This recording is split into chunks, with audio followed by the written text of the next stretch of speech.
Bonjour à tous, à l'occasion de la sortie très prochainement sur Disney+ de la nouvelle saison de Daredevil Born Again, voici un guide de lecture chronologique de Daredevil, un héros mythique de l'écurie Marvel qui a eu droit à des runs d'exception et qui a droit à des rééditions à tout va dans un grand nombre de collections. Et oui, il s'agit d'un des héros les plus gâtés de l'univers Marvel, qui a eu les plus grands noms, les plus grands artistes, les plus grands scénaristes, les plus grands dessinateurs tout au long de sa carrière et à différentes époques. Aujourd'hui, l'ensemble de ces comics sont quasiment tous réédités. Il est l'heure de faire le point.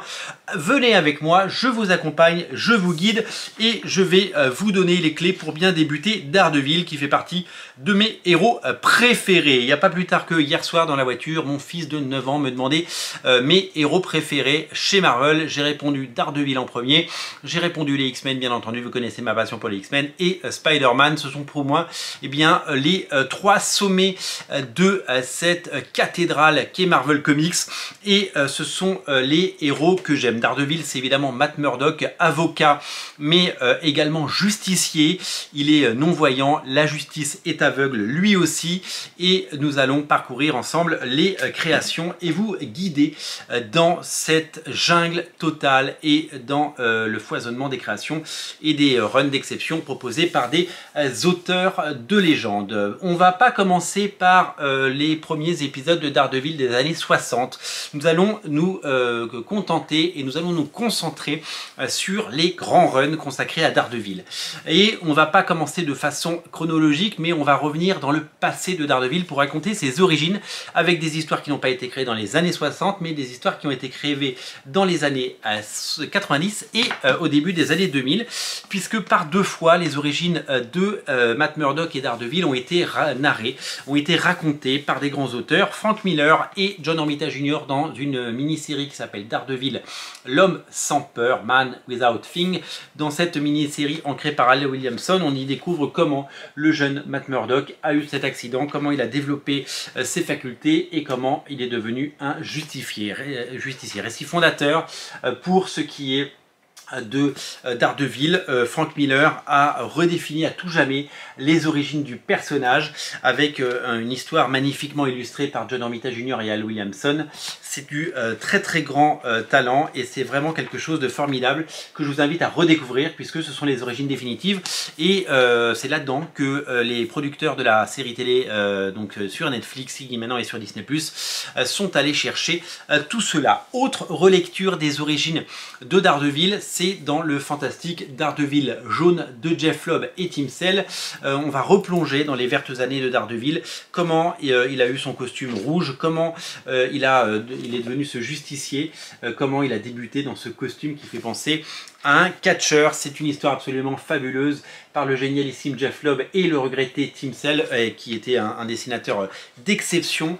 Un run fabuleux réédité dans cette magnifique édition à grand format, mais que vous pouvez trouver également à petit prix, puisque pendant quelques temps il y a eu cette édition à 5,99 €. Je ne sais pas si elle est toujours disponible, mais il y a eu plusieurs éditions de ce titre et c'est vraiment quelque chose qu'il faut évidemment redécouvrir. Donc clairement, pour découvrir les origines et tomber amoureux du personnage à tout jamais, deux façons d'écrire, une histoire la même mais racontée de façon différente par deux auteurs de légende, Frank Miller et Jeff Loeb, et des dessinateurs de talent et légendaires également, puisque Frank Miller d'un côté est accompagné de John Romita Jr. et Hal Williamson, et que c'est Tim Sale qui illustre ce récit. On va rentrer tout de suite donc dans cet ordre chronologique avec évidemment Frank Miller. Vous avez entendu son nom, il est arrivé au début des années 80 sur ce personnage. Avant, Daredevil, c'était juste un justicier non-voyant, aveugle, qui combattait le crime dans son quartier, un petit peu comme Spider-Man. C'était un peu une sorte de Spider-Man. Et puis Frank Miller est arrivé d'abord comme dessinateur puis comme scénariste sur la série, et il a proposé des épisodes, un run que vous pouvez découvrir soit dans cette collection Omnibus, soit maintenant, vous le savez, en collection Pocket, puisque ces titres sont édités en collection Pocket à petit prix. On y découvre un comics des années 80 qui est un peu random au départ, puisque c'est dessiné et scénarisé comme n'importe quel autre comics. Et puis très vite, eh bien, Frank Miller va s'imposer comme le grand dessinateur, puis comme le grand scénariste, aidé de son fidèle Klaus Johnson à l'ancrage. Eh bien, il va apporter de la noirceur, tout comme il l'avait fait à Batman dans le Batman Year One. Il va définir le personnage, lui créer une mythologie et en faire quelque chose de poignant, jusqu'à évidemment l'avènement de ce qui sera le chef-d'œuvre de Frank Miller. Il ne sera plus dessinateur jusqu'au bout, puisqu'il sera accompagné du légendaire David Mazzucchelli. Avec David Mazzucchelli, ils vont faire cet arc narratif dont tout le monde se souvient, qui s'appelle Born Again, qui prête son nom donc à la nouvelle série Daredevil, dans lequel le héros tombe, chute et se relève, comme dans tous les grands films. C'est exceptionnel. Donc l'ensemble de ces épisodes de Frank Miller, ils sont disponibles dans ces deux omnibus, avec en supplément une histoire qui s'appelle Electra Assassin. Je crois que c'est celle-là. Non, c'est Love and War dans celui-là. C'est Love and War, magnifiquement illustré par Bill Sienkiewicz. Et à la fin, vous avez le Man Without Fear qui est réédité, le même album qui est en 100% ici dans la collection Must Have. C'est la même histoire, sauf que donc là, il est réédité à la fin. Donc ne faites pas de doublons. Si vous vous attaquez aux omnibus, ce n'est peut-être pas la peine de prendre celui-là.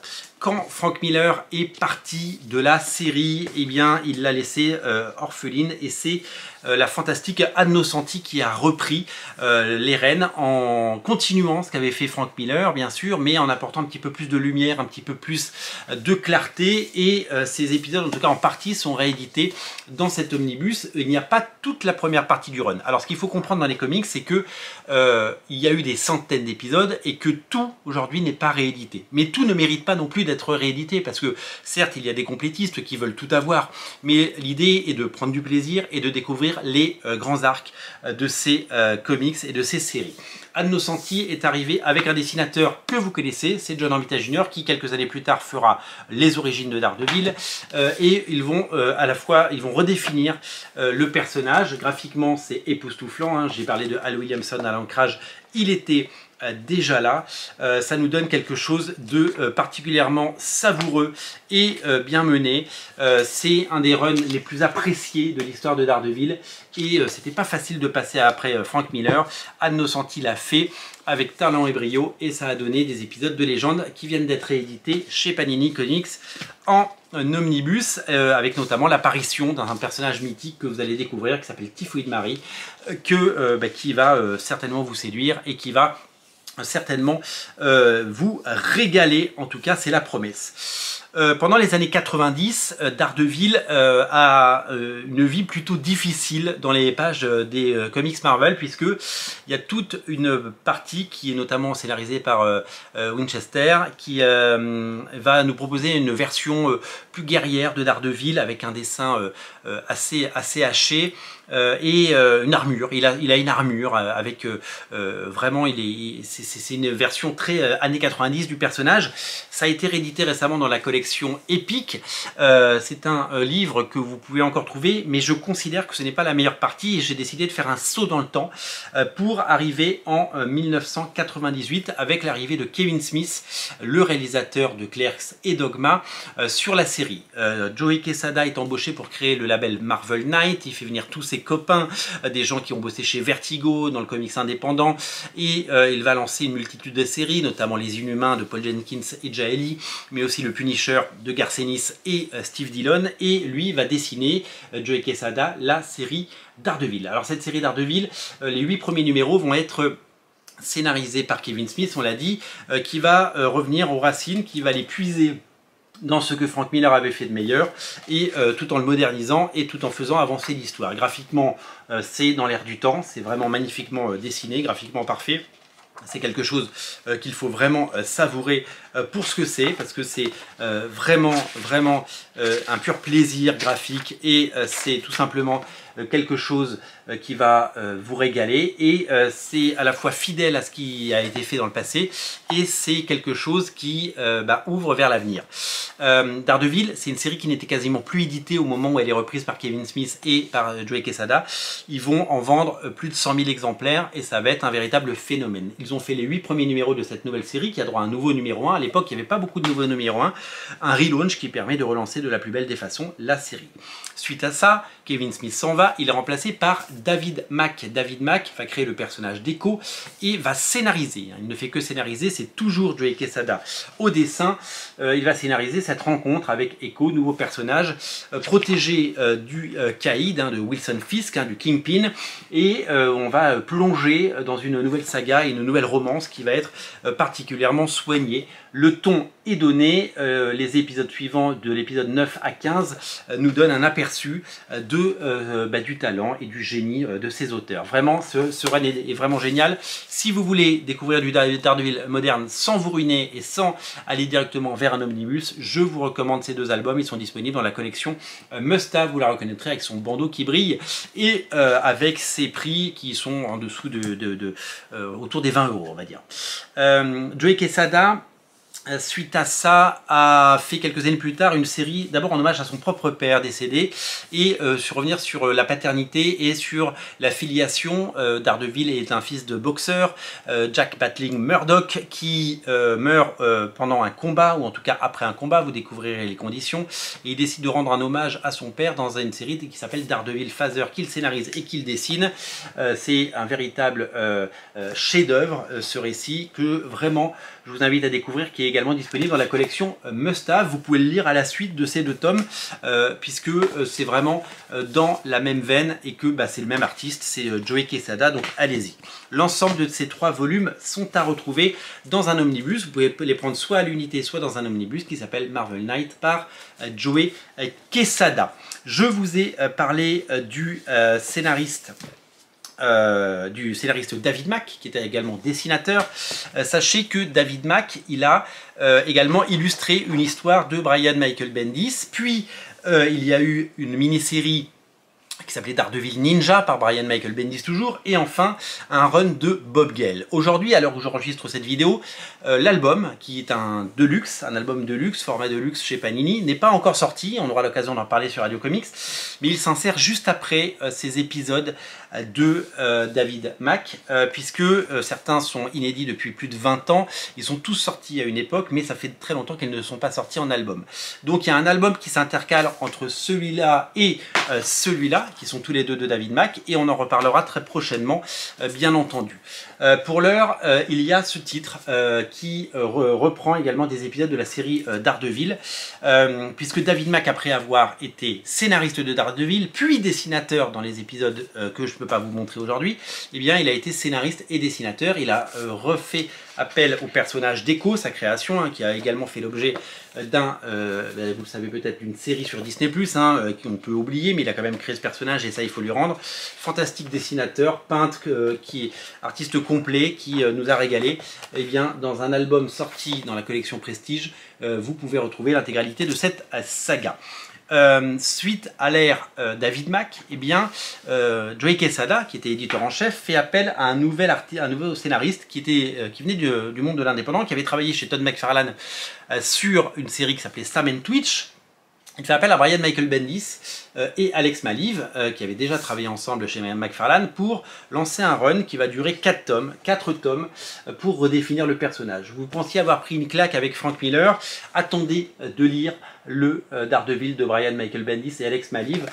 Tout est au rendez-vous, la noirceur, évidemment, tout est là. C'est un récit qui va vous faire plonger dans les méandres d'un New York poisseux, corrompu et sale. C'est véritablement un chef-d'œuvre, c'est véritablement le chef-d'œuvre. Et là, on se rend compte à quel point Daredevil a été gâté tout au long de sa carrière, tout au long de sa très longue et prolifique existence. C'est incroyable de voir autant de créativité, autant de génie, autant de talent, puisque pendant des dizaines d'épisodes, Brian Michael Bendis et Alex Maleev vont nous régaler sur une saga qui va introduire un nouveau personnage, nouveau love interest pour Daredevil et Matt Murdock.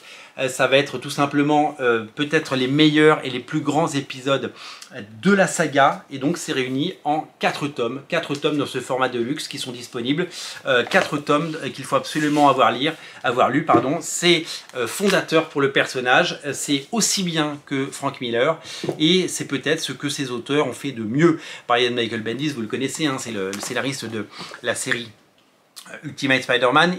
Il est capable de faire du Ultimate Spider-Man pour un très grand public, et il est capable de faire quelque chose de très noir, d'un polar très sombre avec un personnage torturé qui, un petit peu comme à l'époque de Frank Miller, va chuter, se relever plusieurs fois pour montrer qu'il est plus fort que tout ça. C'est véritablement un sommet de talent et de génie.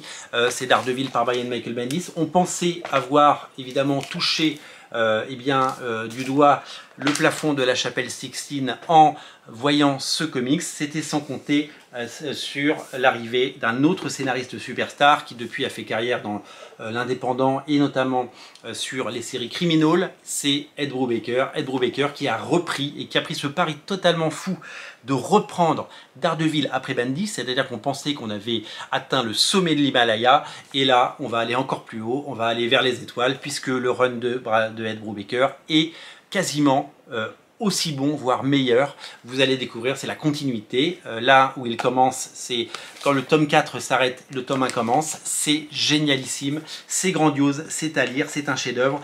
C'est dessiné par Michael Lark et c'est tout simplement absolument grandiose. Des épisodes qu'il faut absolument avoir lus, des épisodes qu'il faut absolument avoir découvert. Vraiment, vous aussi, vous ne les avez jamais lus, vous allez vous régaler. Donc, si vous voulez aller vers ce côté années 2000 de Daredevil, avec toute la noirceur qui va avec toute la complexité et surtout des histoires qui vont vous régaler, eh bien vous avez 7 tomes, 4 par Brian Michael Bendis, 3 par Ed Brubaker, et là vous allez en prendre plein les yeux. Après Brubaker, il y a eu un nouveau trou d'air, puisque un nouveau scénariste a été embauché, c'est Andy Deagle. Andy Deagle, il a eu la lourde tâche de passer après ces deux auteurs de légende, et tout ce qu'il a proposé malheureusement n'a jamais été à la hauteur de ce que ses aînés ont pu faire. Il a fait quelques dizaines d'épisodes, il a même fait une série qui s'appelait Daredevil Reborn pour le faire revenir une nouvelle fois, hein, évidemment en écho à Born Again, et il a fait un crossover à un moment qui s'appelle Shadowland, qui lui a été réédité. Alors c'est quelque chose qui a été réclamé à corps et à cri, les gens réclament tous les épisodes qui n'ont pas été publiés, parce que là il n'y a que le crossover, il n'y a pas tous les épisodes de Daredevil qui se sont espacés sur 2 ou 3 années d'édition, mais vous pouvez déjà goûter au run de Andy Deagle avec celui-là. Honnêtement, tout n'est pas bon, tout n'est pas mauvais non plus dans le run de Andy Deagle, mais c'est vrai qu'il souffre énormément de la comparaison de ce qu'ont pu faire Brian Michael Bendis et Ed Brubaker juste avant.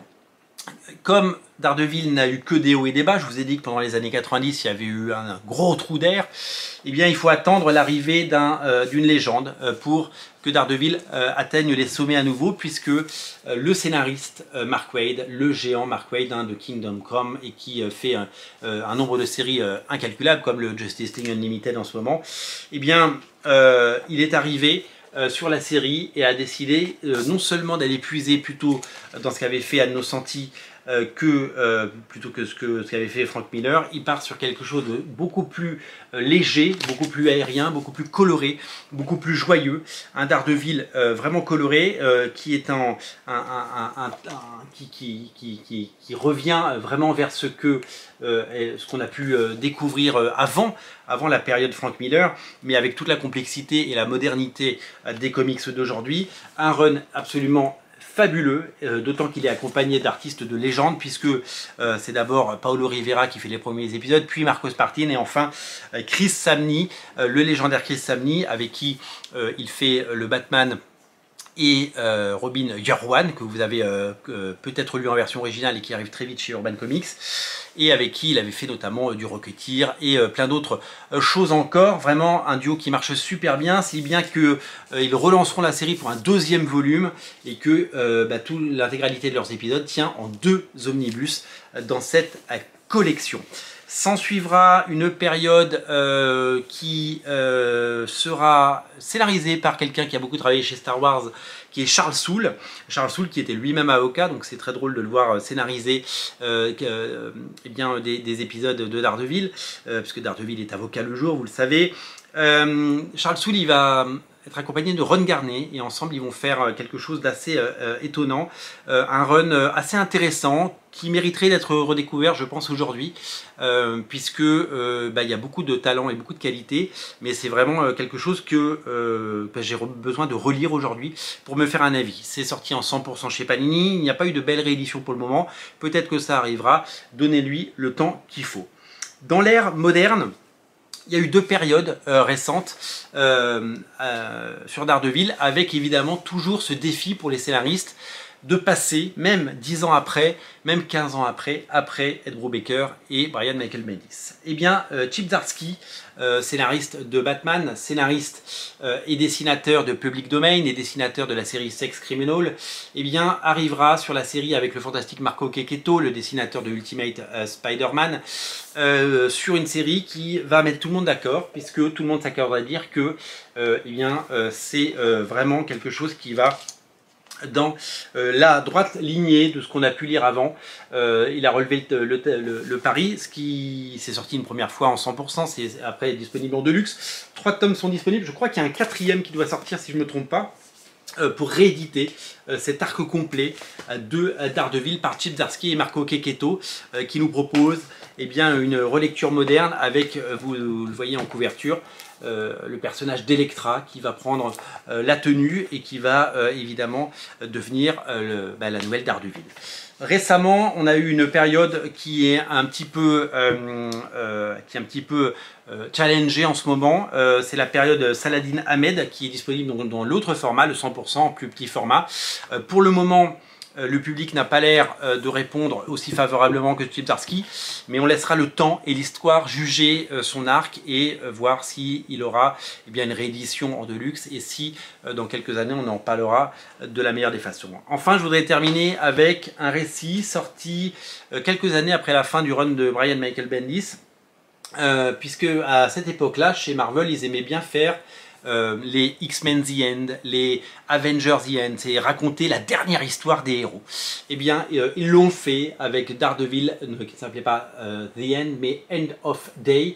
Brian Michael Bendis avec Klaus Johnson, David Mack encore lui, Alex Maliv avec qui il a déjà travaillé et Bill Sienkiewicz raconte la dernière aventure de Daredevil sous forme d'enquête. Qu'est-il arrivé à Daredevil? Qu'est-il arrivé à Matt Murdock? Vous le découvrirez dans cet album et c'est une claque absolue et c'était disponible en 100% et je crois que ça revient en deluxe pardon, et que ça revient en 100% ou en must-have puisque je crois que ça a été annoncé. C'est vraiment un chef-d'œuvre qui boucle la boucle et qui nous permet de retrouver une dernière fois le fabuleux Brian Michael Bendis sur la série. Voilà pour ce qui est de ces bouquins, voilà pour ce guide de lecture qui, je l'espère, vous séduira et qui, je l'espère, vous donnera envie de découvrir Daredevil. Normalement, tout ce que je vous ai montré là, c'est disponible. À l'heure où j'enregistre cette émission, nous sommes en mars 2025. Donc, allez-y, plongez. On a de la chance, nous les lecteurs, puisque tout ça est disponible. Et vous avez de la chance, vous allez pouvoir sauter évidemment à pieds joints. Et on a de la chance, puisque, je vous l'ai dit, Daredevil, à toutes les époques, a eu les meilleurs auteurs, les meilleurs runs, et aujourd'hui, Panini ne s'y est pas trompé en rééditant tout ça. Tous ces bouquins, je dis bien tous ces bouquins, sont disponibles chez votre libraire. Passez chez votre libraire, il peut vous les commander. Vraiment, faites bosser votre libraire, c'est important. J'espère que cette émission vous a plu. Si ça vous a plu, vous pouvez vous abonner à la chaîne. Et je tiens à vous remercier pour votre fidélité à Radio Comics. J'ai un autre guide de lecture chronologique à vous présenter très prochainement. Pour ne pas le rater, abonnez-vous. Merci, salut!